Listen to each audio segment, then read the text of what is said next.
Barry Bonds was an incredible player, and you can do hundreds of videos about various parts of his whole career.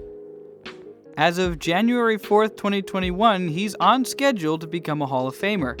Some people will bring up the fact that he was on PEDs when he did some of the stuff he did. But to be honest, it doesn't matter. He was too good. I'm going to be going over some things that made him too good. Up to 2000, Barry Bonds was already an excellent baseball player. 2001 was the first year Bonds started doing things no human could do.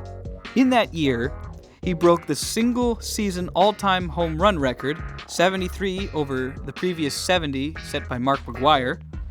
He set the single-season walk record, 177 over 170 set by Babe Ruth.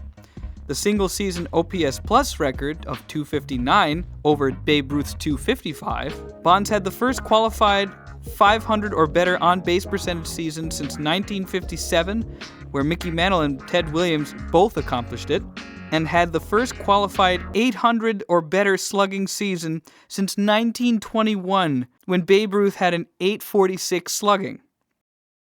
That was the first year the sport of baseball bent to the will of Barry Bonds.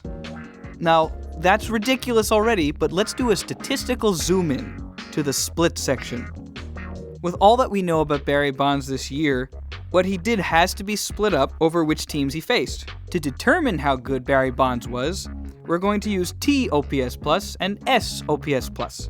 Here's the first example. T OPS Plus is a number used to compare the split with Barry Bonds' total OPS Plus. Keep in mind, Barry Bonds' regular OPS Plus is at 259. It's a preposterous number. So T OPS Plus determines how much better or worse Barry Bonds is. For example, versus the Florida Marlins, he had a T OPS Plus of exactly 100. Meaning that when the Marlins saw Barry Bonds, they saw him just as he was, which is the terrifying 259 OPS plus Barry Bonds.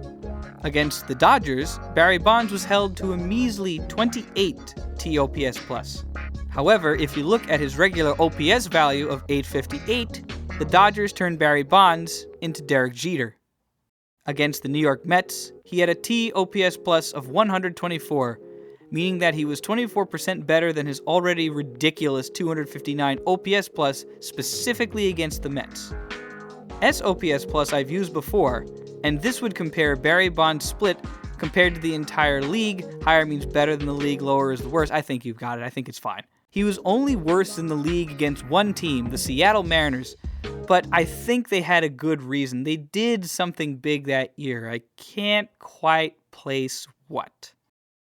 They held him to an 85 SOPS plus, which is, to be honest, amazing. The team he was best against that year was the Atlanta Braves. He had an SOPS plus of 542. 542. He was 442% better than all of baseball against the Atlanta Braves. What is that number? In the history of baseball, Barry Bonds has one of 4 seasons where a batter had a 500 or better SOPS plus against a particular team. And that is the best anyone has ever done against any team with a minimum of 16 plate appearances. I have never put up statistics like this in baseball games I have played. Barry Bonds did this in real life. Do you know the best part about this season? It wasn't even his best season. It wasn't because the following year he shattered the walk, on-base percentage, and OPS plus records he had set the previous year. And he also set a new record, the intentional walk record for single seasons, when he got 68, completely demolishing the 45 that Willie McCovey set. And then he did it again in 2004.